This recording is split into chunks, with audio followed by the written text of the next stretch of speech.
Pak Hari sama Pak Isarianto di telepon ya, Mas? Biar segera dimulai. Mas Angga.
Mas Angga, halo Mas Angga. Ini ada Mas Wawan juga nggak ya? Mas Angga, Pak Isharyanto ditelepon ya? Iya, Bapak. Ini saya telepon belum diangkat. Oh ya. Mas Wawan suruh menghadap ini di ruangannya barangkali ada. Oh, iya. Ditelepon. Siap, Bapak. Ya, Bro.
Kon ngoreksi sing apa sing teknis hasilnya hanya soal daftar pusat. Editor itu namanya tidak pernah pakai aplikasi simulasi. Oh, jadi DI cek manual. Nah, aku nasi koreksi mah, ini semuanya nggak sempat. Udah 1 bulan. Enggak lah. Yang browser itu pernah gitu juga. 1 semester ada apa-apa itu. Tak topel lah terus. Nanti dimuat ramu aku tuh. Wah, ya aku sih berarti, tapi kan itu udah fair kalau gitu. Orang mau anu apa revisi barang mau untuk itu dulu. Nah, aku penulis juga. Jadi ini mergo untuk keperluan reakreditasi. Awalnya saya bilang begitu Pak Sabto enggak ya. Orang bro aku ya nulis nih mana Mas. Ini kok dikoreksi mana? Waktu itu, oh, gue cuma tak mau itu. Wis rasa ribet deh, yang penting mau joki remen UMS-an. Jadi nanti kalau itu dimuat, itu bisa kita mintakan remen. Terus nanti apa namanya dibagi dua, jadi penulis itu diminta proporsi. Proporsi itu harus disetujui semua penulis. Jadi 20 ya 50% atau 60-40. Kalau itu belum disetujui tidak dibuat. Nah, aku nulis buku luaran penelitian yang jenenge Pak Jamal. Ya sebenarnya udah dibayar Pak Jamal, orang mungkin ngurusi proporsi.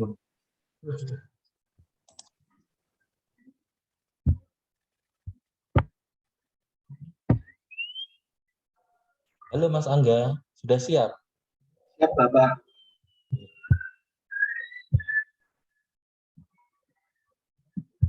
Genginjang Pak Hari.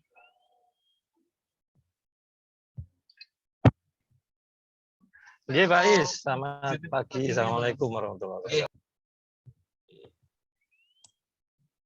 Selamat pagi, Bapak Is Haryanto.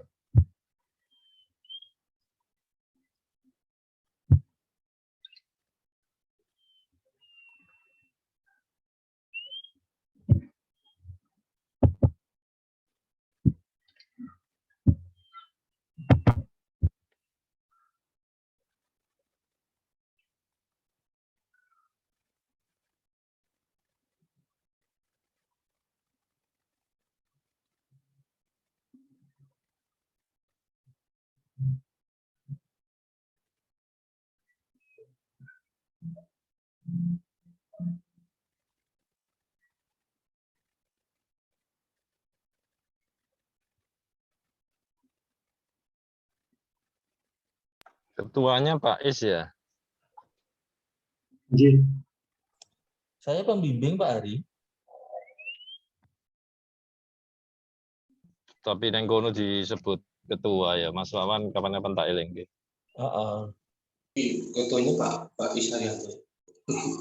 Nomor 1 Pak Is. Yang mimpin saya Mas Wawan. Nggih. Nggih, Den. Iya Pak. Iya. Saya. Baik. Mas Angga sudah siap nih. Prof Puji, ampun lenggah ji. Mbak Is, ampun. Nun sewu.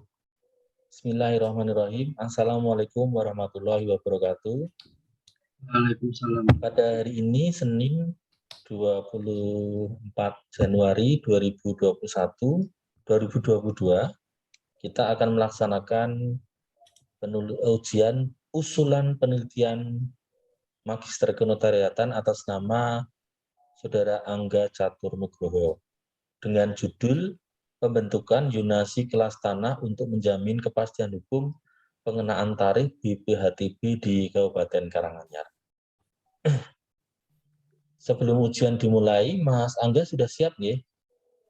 Pun Bapak. Jadi nanti skenarionya, yang pertama saya minta untuk presentasi rencana penelitian ini ya. Kemudian nanti skenario yang kedua ada evaluasi atau pengujian dari para dewan penguji. Ya, silakan Anda berdoa dulu sebelum ujian dilaksanakan.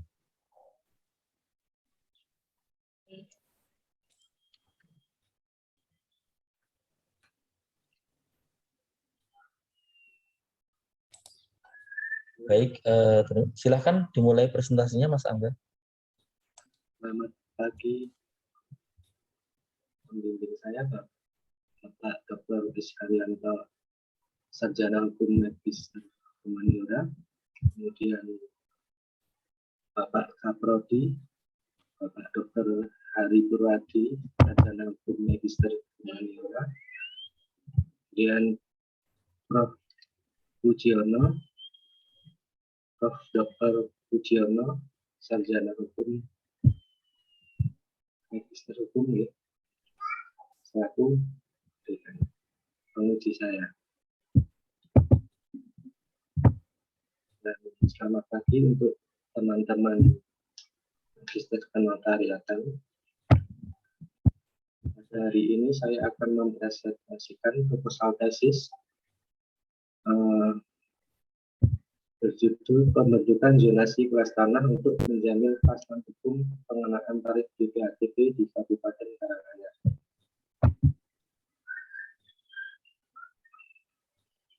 Zona nilai tanah adalah kumpulan area yang terdiri atas beberapa bidang tanah dengan nilai tanah yang relatif sama.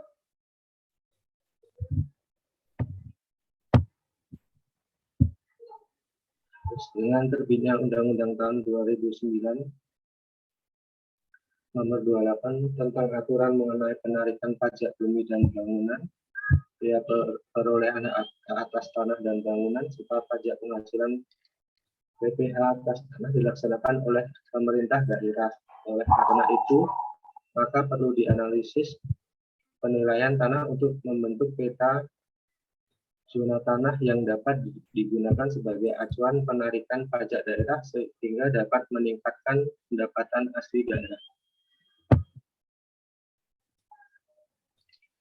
Mengingat zona nilai tanah berbasis nilai pasar, zona nilai tanah dapat dimanfaatkan untuk penentuan tarif dalam pelayanan pertanahan. Revaluasi masyarakat dalam transaksi penentuan ganti rugi, inventory nilai aset publik maupun aset masyarakat. Monitoring nilai tanah dan pasar tanah, dan referensi penetapan nilai jual objek pajak untuk PBB agar lebih adil dan transparan secara sosial. Harga nilai tanah dapat dibedakan melalui sistem informasi sebaran wilayah yang akan dilakukan sebagai salah satu lokasi administrasi nilai jual objek tanah.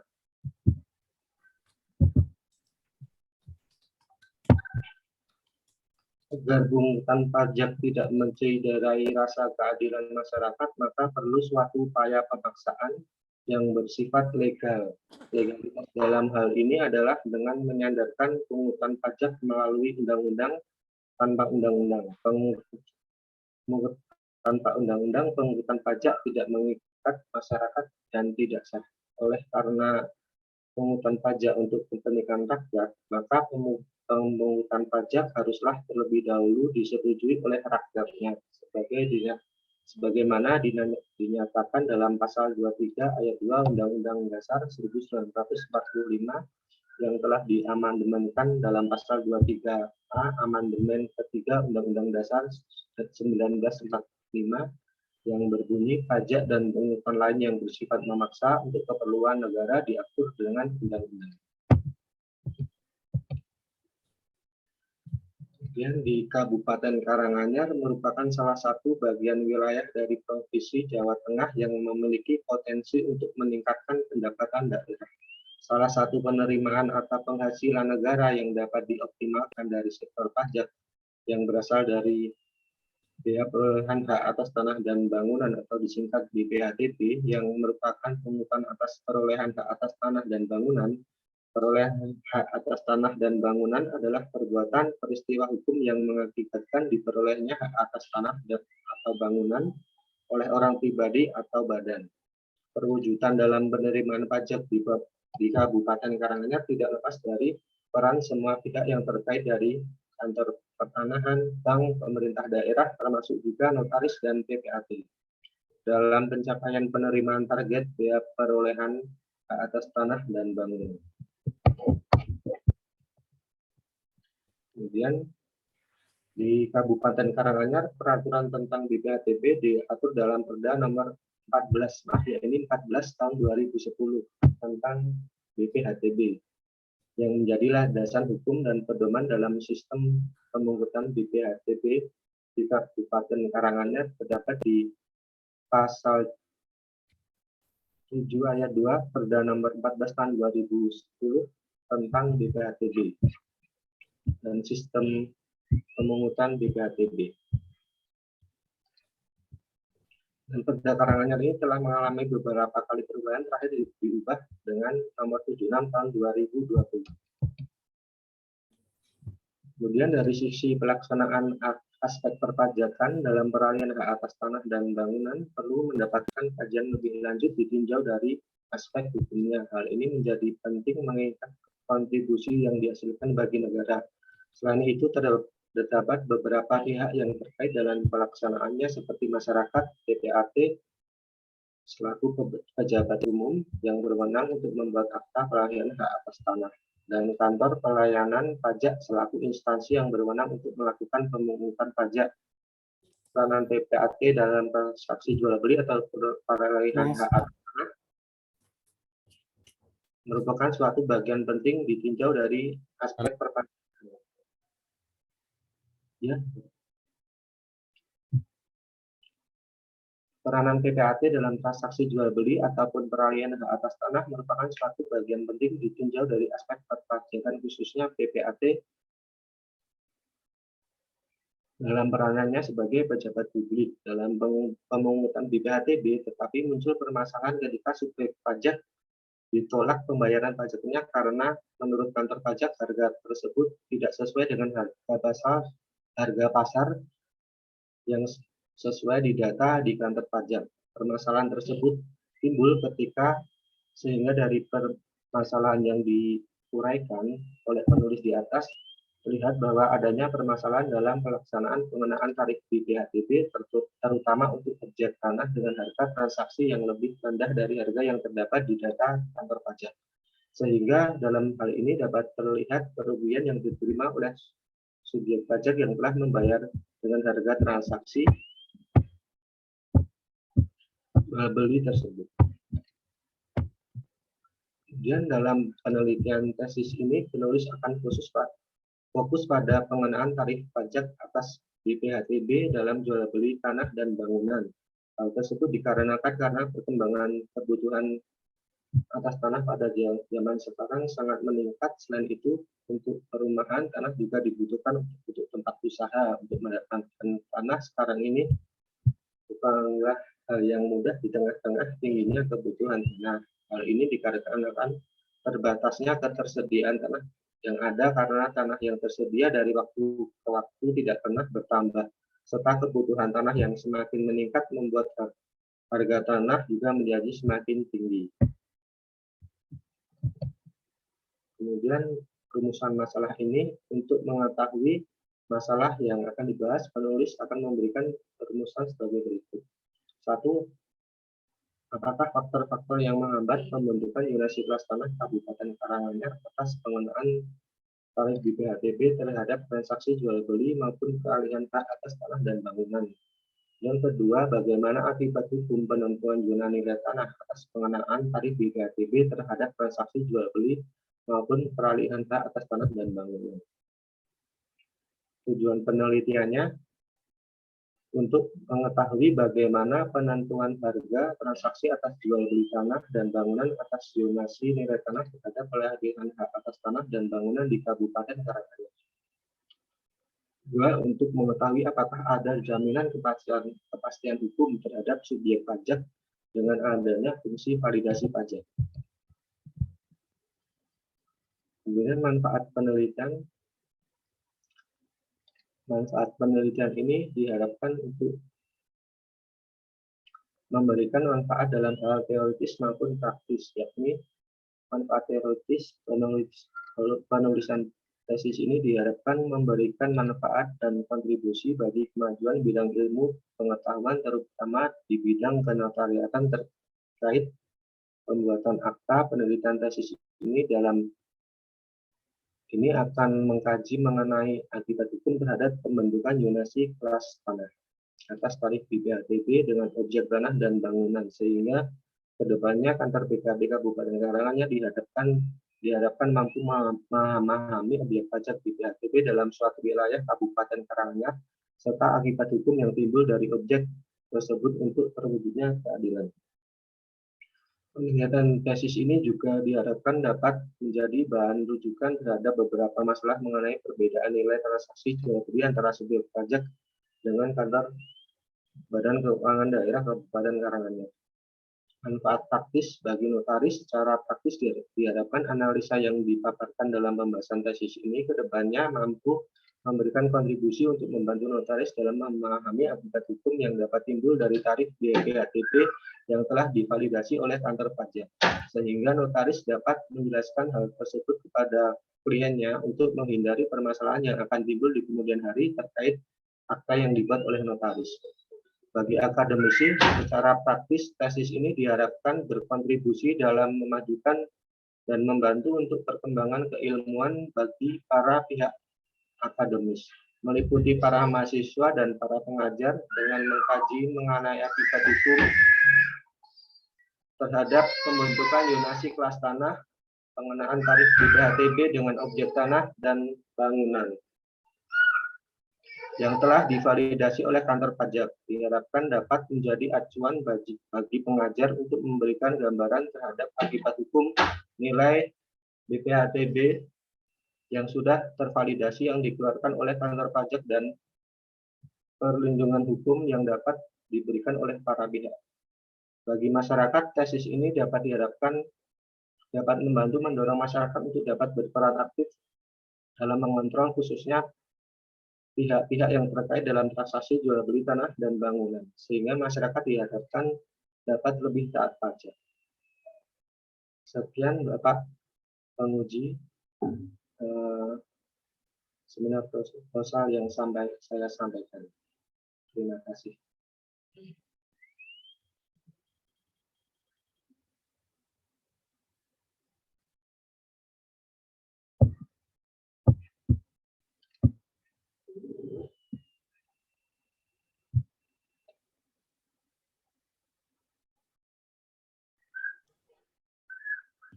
Baik, terima kasih Mas Angga. Ada hal atau naskah di naskah ada yang perlu direvisi untuk disampaikan penguji? Jadi, Bapak, Ada nggak? dari naskah? Ya, nggak ada ya. Oke, baik. Untuk kesempatan berikutnya, karena ini seminar usulan penelitian, kami berharap dari rekan-rekan mahasiswa bisa memberikan masukan terlebih dahulu kepada Saudara Angga. Dipersilahkan rekan-rekan mahasiswa.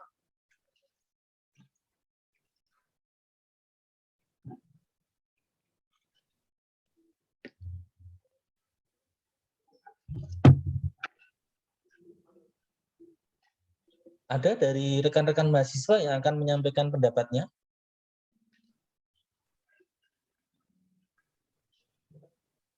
Baik, kalau belum ada, monggo kami aturi Dr. Hari Purwadi terlebih dahulu untuk menyampaikan evaluasinya. Oke, terima kasih Pak Is Haryanto. Bisa didengar Mas Angga? Ya, Bapak.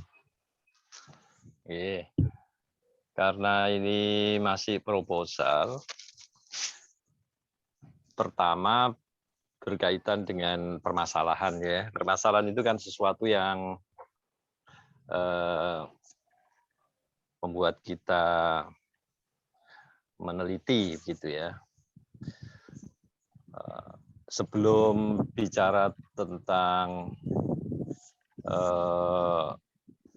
faktor yang mempengaruhi zonasi ya, persoalan zonasi itu apa berkaitan dengan soal hukum? Gimana, Bapak? Bisa didengar? Kurang jelas ya? Iya. Kurang jelas, Mas. Halo, halo. Agak putus sedikit, Bapak. Sekarang bisa? Bisa. Gitu. Oke, jadi aspek hukum dari, saya persingkat aja, aspek hukum dari atau perspektif yang mengandung pengertian hukum dari persoalan zonasi itu apa? Tentang kepastian hukum kalau pembentukan zonasi tanahnya ternyata tidak sesuai dengan harga asli yang penjual atau pembeli bertransaksi kayak gitu. Loh, harga itu ditentukan oleh zonasi atau zonasi itu yang mengikuti harga? Ini kan dikarenakan pembentukan zonasinya nanti harga itu nanti mengikuti zonasi dari kantor pajak. Lah ya justru itu kan artinya zonasi itu yang menentukan harga kan begitu, bukan sebaliknya harga yang menentukan zonasi. Jadi itu kan putusan-putusan yang bersifat penilaian-penilaian yang bersifat non hukum, maksud saya begitu. Soal zonasi itu lebih ke bersifat ekonomi kan begitu. Itu ya. Tapi kaitan atau persoalan hukumnya di mana kira-kira? Dalam hubungan dengan apa? Nanti kalau ternyata harga transaksinya tanah tidak sesuai dengan tidak sesuai dengan harga aslinya, kan ada peninjauan kembali, sampai dengan itu nanti ke pengajuan ke Mahkamah Agung, Bapak. Proses peninjauan kembali dari pengadilan itu loh, Bapak, untuk Tadi ya, Bapak. ya saya ganti pertanyaan yang lain misalnya. Ini kaitannya kamu tadi menjelaskan dalam hubungan dengan BPHTB ya. Ya. Nah, jadi persoalan BPHTB itu kan kemudian setelah zonasi ada harganya kan begitu ta. Itu kan menentukan baru kemudian menentukan pajaknya kan begitu ya. Iya, Bapak. Halo? Iya, Bapak. Itu arti pentingnya apa? Arti pentingnya apa? Sehingga kamu mempermasalahkan soal pertama, soal faktor misalnya. Itu arti pentingnya apa? Tentunya kadang kalau sudah dari subjek pajaknya sudah ACC, pajaknya divalidasi dari kantor pajak. Tapi dari kantor pajak itu dalam perda itu ada aturan yang selama 5 tahun itu ada peninjauan kembali. Sehingga nanti kalau ada harga transaksi yang tidak sesuai dengan kantor pajak itu mengeluarkan surat subjek pajak untuk membayar kekurangan pajaknya, Bapak. Nah, di situ itu nanti kepastian hukumnya untuk subjek pajak itu dasarnya seperti apa kayak gitu, Bapak. Ya oke lah. Sekarang kita mulai masuk ke substansi dari proposal itu ya. Penelitiannya ini apa? Penelitian yang bersifat apa? Penelitian hukum atau penelitian yang sosio-legal? Ini dulu dijawab, meskipun kamu tadi sudah menjelaskan. Penelitiannya, Halo? ya Bapak. Untuk mengetahui faktor yang pertama yaitu itu dari pertanyaan itu tampak bahwa penelitian ini merupakan penelitian yang berkarakter apa? Penelitian hukum atau kamu sering menyebut normatif mungkin, atau penelitian sosio-legal atau non doktrinal atau empiris. Penelitian apa ini? Empiris, Bapak. Kenapa? Kenapa empiris? Karena data-datanya kan sesuai dengan kejadian yang terjadi di lapangan, Bapak. Ya, maksudnya jawabannya untuk mengetahui faktor itu kamu harus melihat pada kenyataan kan begitu ya. Bagaimana kamu tahu nantinya untuk mengetahui faktor yang mempengaruhi atau memengaruhi itu dengan cara bagaimana kamu? Faktornya kita nanti wawancara sama kantor BKD Kabupaten Karanganyar, Bapak. Yang menentukan itu siapa? Gimana, Bapak? Yang menentukan zonasi itu siapa? Yang menentukan nanti kan kalau di Karanganyar kan ini baru proses pembentukan zonasi. Yang menentukan nanti dari BKD bekerja sama BPN, Pak. Nah, kamu nanti penelitiannya di mana? Di BKD sama di BPN, Bapak. Kalau BPN kan nanti lihat pemetaannya, Bapak. Untuk BKD nanti kan tentang penentuan.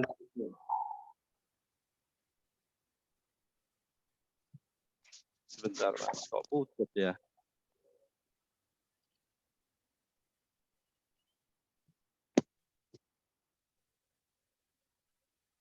Halo? Halo? Ya. Halo? Halo? Gitu, Bapak. Oh enggak, suaramu enggak masuk ke saya sih. Jadi penelitianmu di BKD dan BPN. Iya, Bapak. Mereka berdasarkan apa? Memutuskan zonasi itu berdasarkan apa? Jangan-jangan BKD dan BPN itu normatif pendekatannya. Normatif itu maksudnya bukan sekedar berdasarkan peraturan perundang-undangan, berdasarkan kepentingan, gitu ya. Jadi kata normatif di dalam literatur itu tidak berarti berdasarkan peraturan perundang-undangan. Makanya ada yang tidak suka dengan mengatakan kata normatif itu diartikan sebagai peraturan, tapi bisa need, bisa value, gitu ya. Jadi bisa berarti kebutuhan, bisa berarti nilai, bisa berarti kepentingan. Sebenarnya itu kepentingan siapa? Zonasi itu. Kepentingan daerah, Bapak. Tidak ada kepentingan masyarakat. Ya, untuk kepentingan masyarakat. Nah, maksud saya begini. Sebenarnya tidak begitu saja kamu harus ke apa namanya BKD dan BPN kan begitu. Sebenarnya harus dilihat dulu. Sebenarnya zonasi itu kepentingan siapa? Karena bicara soal putusan-putusan atau policy yang bersifat normatif itu tidak hanya berdasarkan pada aturan-aturan yang lebih tinggi, tapi juga berbicara tentang seperti yang saya katakan tadi, need, value, gitu ya, interest, kebutuhan, kepentingan. Nah, disitulah faktor itu sebenarnya bisa kita rujuk gitu ya. Jadi bukan hanya, jadi kalau kita ke BPN ataupun ke BKD saja bisa jadi tidak valid, ya, bisa jadi tidak valid, bisa jadi. Jadi memang perlu dijelaskan juga sebenarnya apakah jangan-jangan BKD dan BPN itu hanya menerima produk jadi juga kan gitu. Itu ya, itu untuk menentukan sampel dan sebagainya itu kan perlu penilaian seperti itu. Perlu kita telusuri dulu sebenarnya bahwa kondisi yang melingkupi populasi target yang kita teliti, meskipun populasi targetnya itu luas, ya kan kita bisa ambil sampelnya. Itu betul-betul yang merepresentasikan apa yang kita anggap sebagai fakta kan. Jadi coba dikaji kembali untuk menentukan BKD dan BPN itu sebagai ya salah satunya atau sebagai satu-satunya gitu ya, tempat untuk melihat kenyataan bahwa faktor itu valid akan kita ketahui dengan hanya melakukan observasi, entah itu survei, entah itu FGD, entah itu wawancara di sana gitu ya. Jadi mungkin itu ada suara saya bisa didengar Mas dengan jelas. Bisa, Bapak. Bisa. Oh ya, itu maksudnya dipertimbangkan kembali. Kamu harus lihat lagi gitu ya. Dan itu harus tergambar. Jadi variabel yang mempengaruhi itu belum kelihatan di situ gitu. Ini kalau kita beneran ya penelitian beneran. Paling terakhir permasalahan kedua apa Mas? Masalah keduanya, Bapak. Enggak, permasalahan kedua ya. Masalah kedua,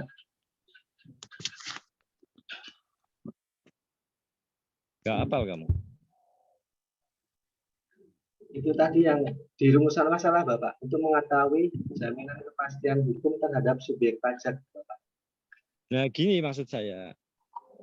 Ini empiris atau ya tadi normatif kalau kamu menyebut saya doktrinal atau non doktrinal atau hukum dan sosiologika terserahlah pilihannya. Ini permasalahan apa? Permasalahan di masyarakat itu, Bapak. Bukan. Kamu untuk memberikan jaminan kepastian kan? Ya. Bukan, ini masalah yang bersifat normatif atau masalah yang bersifat empiris, sosiolegal atau hukum non doktrinal itu loh maksud saya. Pertanyaan ini pertanyaan normatif atau pertanyaan sosiolegal gitu. Pertanyaan normatif atau empiris. Ini sosiologi, Pak, empiris. Masa jaminan, coba kamu baca lagi. Coba Mas.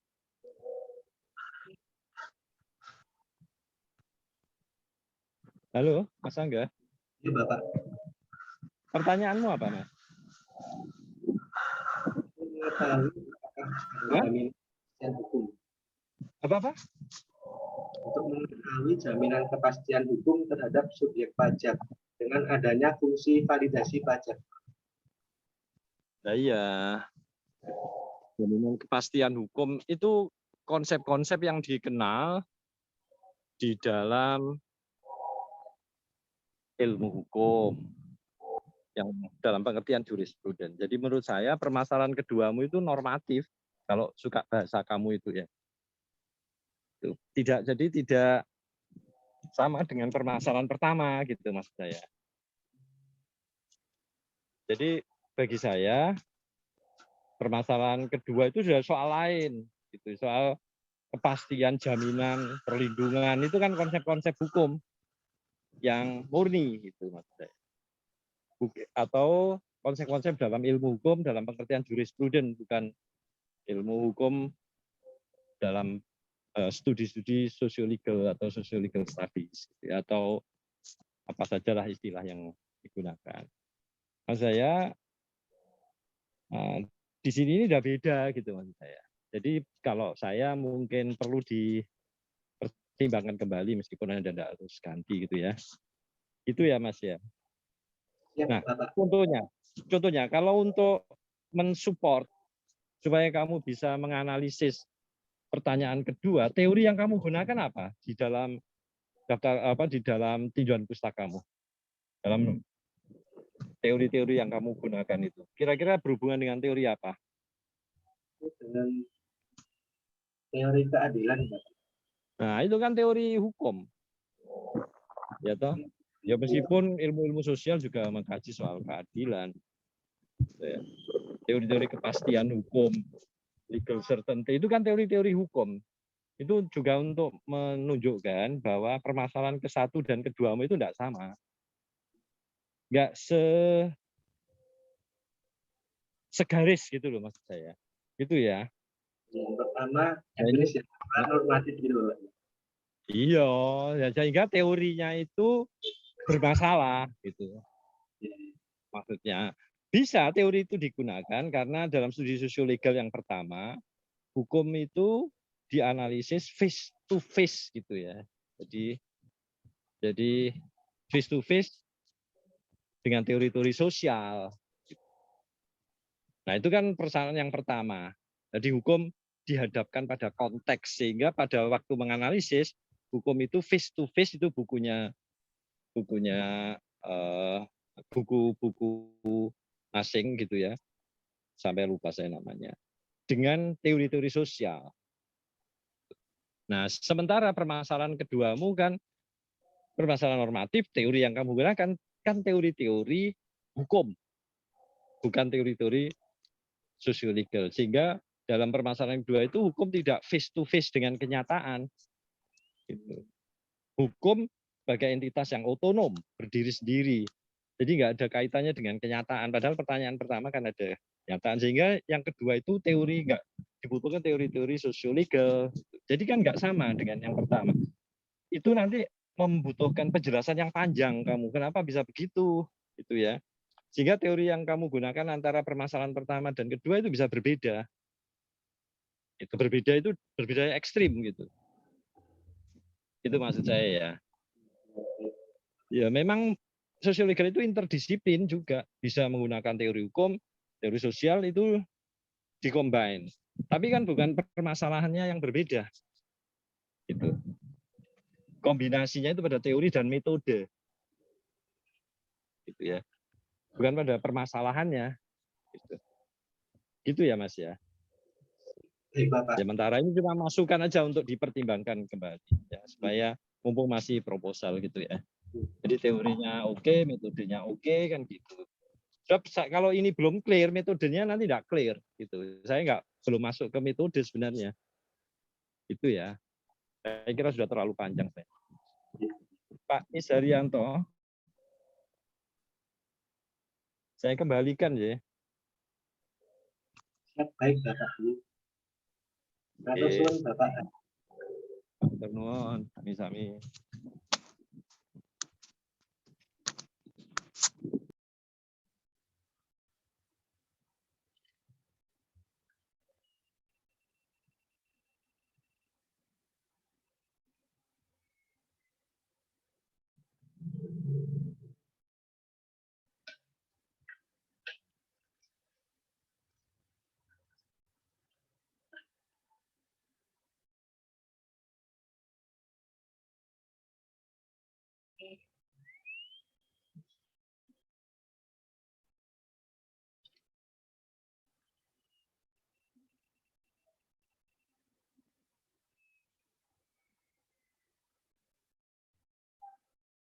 Saya dari apa itu, Pak?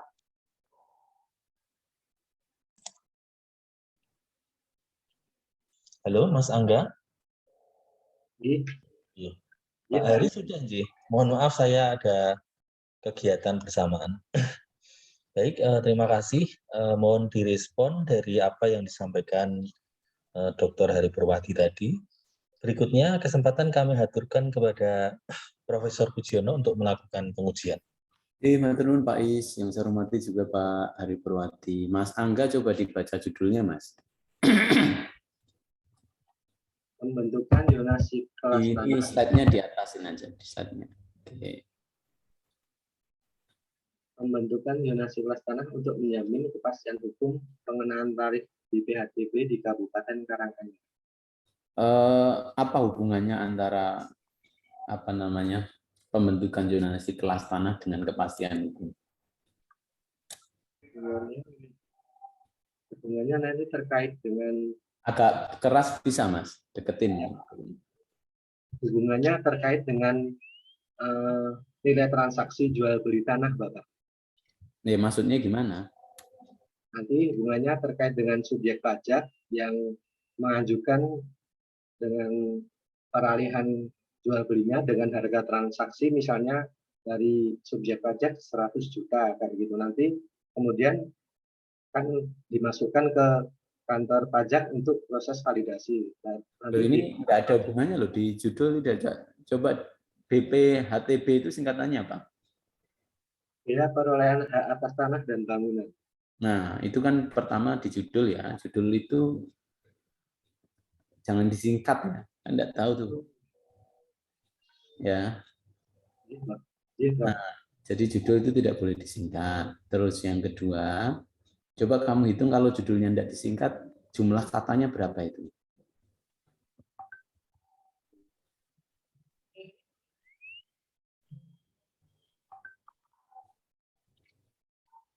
(16), Prof. Ya, jadi tidak usah disingkat ya. Judul tidak usah disingkat. Nah, coba diulang lagi tentang zonasi kelas tanah, hubungannya dengan kepastian hukum dalam pengenaan tarif BPHTB ini. Pastinya kan terkait subjek Salahnya sekarang di mana, Mas? Apakah tarifnya itu sekarang berbeda-beda? ya, tarifnya itu berbeda-beda, Bapak, antara wilayah satu dengan yang lainnya. Kadang perbedaan juga dari harga transaksi, benar harga transaksi seumpama 300 juta gitu, itu benar-benar harga asli, tapi di kantor pajak datanya tidak di ACC karena menurut kantor pajak itu nilainya di atas segitu gitu. Nah, kan sudah ada NJOP-nya, Mas. Kalau NJOP itu kan dari kantor pajak itu biasanya kan NJOP itu alasannya mereka kan itu harganya bukan harga transaksi gitu, Pak, berdasarkan bukan harga terbaru. Nah, kalau kelas tanah ini nanti ukurannya apa, Mas? Ukurannya kalau dari kantor BKD itu dari perdanya itu di pasal 7 itu ada dari harga transaksi, Bapak. Nah, kalau dari harga transaksi, kan kadang notaris juga buat sendiri juga bisa, toh, Mas? Ya, Nah, terus kalau urgensinya zonasi ini gimana? kalau nah itu kan permasalahannya di kantor pajak itu dia ngambilnya harga transaksi paling akhir. Di suatu wilayah seumpama di sini di Colomadu gitu Bapak, harga transaksi terakhir di wilayah kampung A gitu, harga transaksi 100 terakhir contohnya 100 meter dengan harga 300 juta. Dia berpedoman pada itu, Bapak. Apa ada ini? Apa ada di Karanganyar itu kenapa kemudian diteliti di Karanganyar? Apa ada masalah di Karanganyar? Kenapa tidak di Sukoharjo, Boyolali itu? Ya, karena sering dari subjek pajak itu terkadang ada yang sesuai harga asli tapi ditolak karena tidak sesuai, Prof.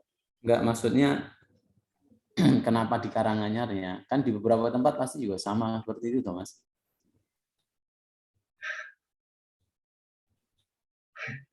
Ya, mungkin. Nah, oke. Jadi nanti PR-nya kalau dalam kemudian pembahasan saya perlu untuk kemudian ditambahkan tentang tetap di Kabupaten Karanganyar fokusnya, tapi best practice kira-kira daerah-daerah mana yang sudah menerapkan zonasi ini mana kira-kira? Sudah ada apa belum?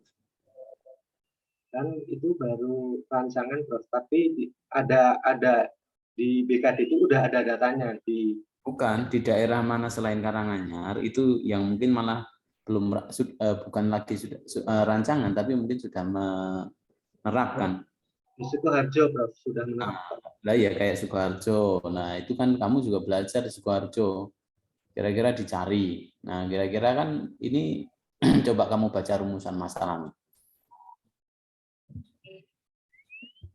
Satu.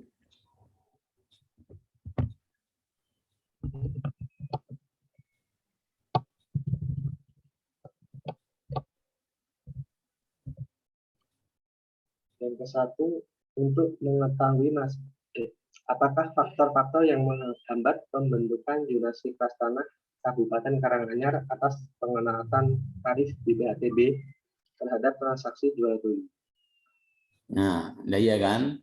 Kan kamu kalau lihat dulu di beberapa tempat sudah terbentuk, di Karanganyar kok belum terbentuk, berarti kan ini nanti kamu empiris toh. Yang ditanyain siapa, Mas? Yang Bapak Denny, Prof. Siapa itu? Itu kemarin itu di bidang verifikasi. Sekarang Masa cuma satu orang. gimana, Prof? Masa cuma satu orang? Ya kemarin cuma di zonasi itu yang menentukan dasarnya perda atau dasarnya apa? dari Perda, Prof. Nah, perda kan kamu mesti tanya dulu kan ke DPRD, ke juga mana lagi itu yang kemudian terus Dinas Pendapatan Daerah juga. Mesti begitu kan, Mas? Dinas Pendapatan Daerah itu, Mas, sekarang diganti BKD, Badan Keuangan Daerah. Nah, BKD ada yang ditanyain nggak? Iya, itu Pak Denny itu, Prof. Pak Denny sebagai apa dia?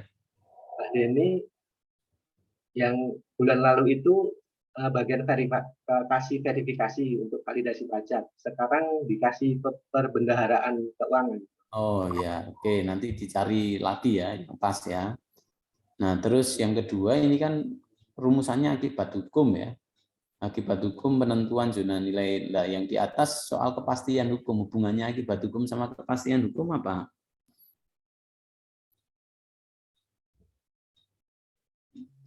Perbedaannya antara akibat nanti dari ini kan beda. Coba kalau kamu baca judul itu kan untuk kepastian hukum. Nah, sekarang kepastian hukum malah di rumusan masalah nggak ada sama sekali. ya. Ya kan? Nah, kamu nanti konsultasi ke Pak Is, kira-kira mau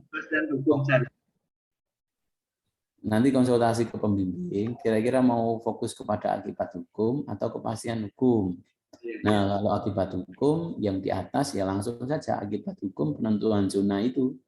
Nah, itu bicaranya akibat hukum. Kalau kepastian hukum ya rumusan masalah yang kedua ini Ini bicaranya soal kepastian hukum, ya bukan lagi soal akibat hukum.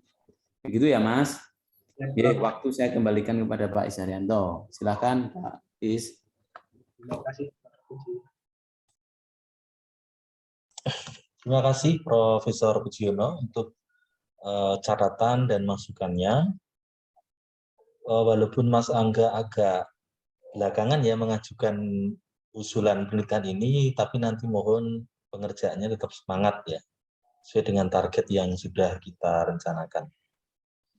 Sekali lagi kami haturkan waktu kepada rekan-rekan mahasiswa, barangkali ada yang akan memberi masukan.